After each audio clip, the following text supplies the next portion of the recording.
Hi, this is Ashley Gregory, and I am presenting on my policy brief regarding employment for ex-offenders and/or parolees.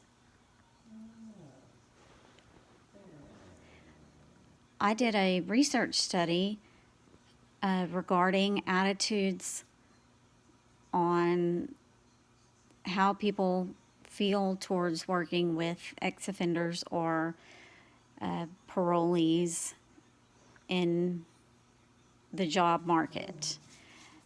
I did a non-probability study that was sent out over social media. I had 95 people respond to the study, which was quite surprising. I wanted to find out attitudes, whether they differed between men and women, whether people were working in the home or out of the home, whether they differed between race, levels of education, and this is some of the things that I found. 69% of the people I surveyed agreed that ex-offenders should be permitted to apply for state job license.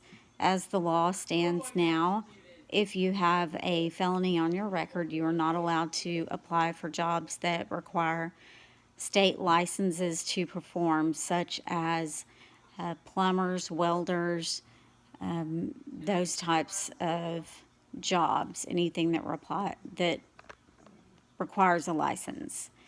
I ask about attitudes towards working with ex-offenders and towards hiring ex-offenders. Most of the people that took the survey strongly agreed that they would work with and or hire an ex-offender. They either strongly agreed or agreed. Very few people disagreed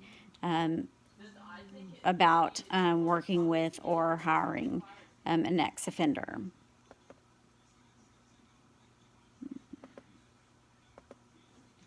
My recommendations for legislation regarding this issue would be to amend the current legislation that requires nonviolent ex-offenders to have a clean record to obtain a license for employment, to change that so that those nonviolent offenders might have other options for job employment in the state so that they could better take care of their families and have other options besides going back to their life of crime.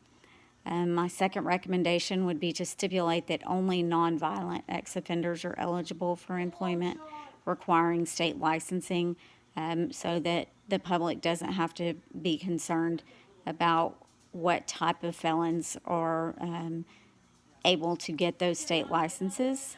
My third recommendation would be to offer incentive programs for employers that are willing to hire ex-offenders. Maybe they could work together with the state to get those parolees and ex-offenders prepared for those jobs. Out of 95 people surveyed, more than 64% of them are affected by the lives of ex-offenders.